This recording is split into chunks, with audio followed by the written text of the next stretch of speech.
ओफ़ो! कितना लेट हो गया है, बर्तन भी धो, नाश्ता भी बनाओ और पता नहीं आज आलू को क्या हो गया है, ये पक क्यों नहीं रहा है? सुबह ही इसको बॉयल कर दिया होता तो अच्छा होता था, झाड़ू पोछा कब करूँगी? अभी तो टिफ़िन के लिए पराठे भी बनाना बाकी है, आज तो पक्का ऑफ़िस के लिए लेट होना है जी, बॉस की डाँट खानी ही पड़ेगी। स्टॉप! आप सोच रहे होंगे ना कि ये क्या बड़बड़ा रही है? आज सुबह ना एक बम फटा है, बस उसी का असर है। हमारी काम वाली बाई का फ़ोन आया था, कहा कि 4 दिन नहीं आएगी, बस उसी का सेलिब्रेशन चल रहा है। बाई कितनी इम्पोर्टेंट होती है ना हमारी लाइफ में। घर का एक ऐसा सदस्य जिससे हमारा कोई रिश्ता नहीं है। रिश्ता है तो बस काम का और दाम का। हमारे घर का काम करने से उसे थोड़े पैसे मिल जाते हैं और हमें थोड़ी मदद। बस कुछ ही वक्त के लिए घर आती है, अपना काम करती है और चली जाती है। पर जिस दिन नहीं आती उस दिन सारा घर परेशान। सबसे ज़्यादा हम लेडीज़ परेशान। सारा रूटीन ही डिस्टर्ब हो जाता है हमारा। एक्चुअली ना एक आदत सी हो जाती है। वो आती है, अपना काम करती है, थोड़ी बहुत हेल्प करती है, कुछ अपने मन की कहती है, कुछ हमारे मन की सुनती है। कभी रूठना मनाना होता है तो कभी जी भर के हंस लेती है। बस थोड़े से प्यार और सम्मान की उम्मीद रखती है। एक अंडरस्टैंडिंग वाली फ्रेंडशिप हो जाती है उसके साथ। हम उम्र हो तो नाम से बुलाते हैं, लेकिन बड़े हैं तो मासी, काकू, अम्मा या दीदी या जिसे जो सही लगे। कुछ बाई तो बरसों से एक ही घर में काम करती है, तो वो तो उस घर का परिवार का हिस्सा बन जाती है। मेरे मम्मी के घर पे भी है गंगू माई। लगभग 40 साल हो गए उनको हमारे घर काम करते हुए। अब तो बूढ़े हो गए हैं, अब काम नहीं करते, लेकिन जब हम सब किसी ओकेजन पे मिलते हैं ना, तो उन्हें उठाकर हमारे घर लेकर आते हैं। वो हम सबके साथ रहती है, सब बच्चों के किस्से सुनती है, सुनाती है। वो भी सबसे मिलकर बहुत खुश होती है।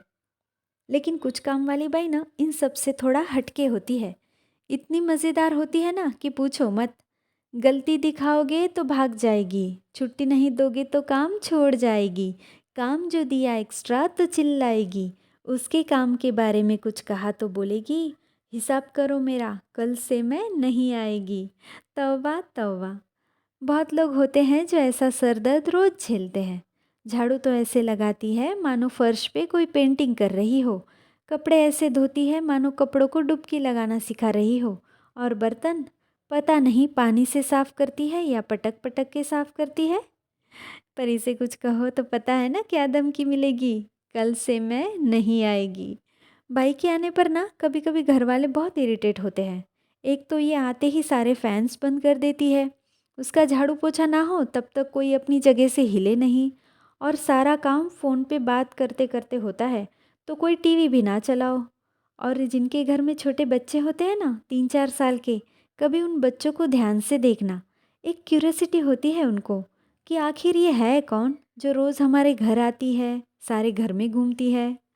फिर वो बच्चा ना उसके पीछे पीछे सारे घर में घूमता है।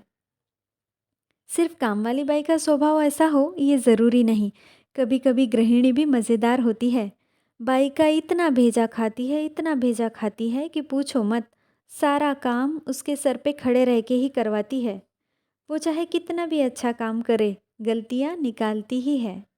क्या मस्त नोकझोंक होती है ना ये। आए तो लव इट। चाहे जो भी हो, जैसा भी काम करे, पर बाई के आने से हेल्प ही होती है। चाहे वर्किंग वूमन हो या हाउसवाइफ, बाई के आने से इनका घर काम थोड़ा तो इजी हो ही जाता है। आपके घर में भी ऐसी नोकझोंक होती होगी ना? मैं 2 दिन काम पे नहीं आऊँगी वाले बम फटते होंगे ना? तो दोस्तों आप भी ऐसे धमाके सेलिब्रेट कीजिए, और सब मिल बांट कर अगर काम करें तो शायद किसी को बॉस की डांट ना खानी पड़े, है ना? मैं हूँ जीतिका, और बातों के इस सफ़र में बने रहिए मेरे साथ। अपने अंदाज में कहूँगी, आपके ही दिल की बात। So please like share and subscribe my channel voice of Jeet. Thank you.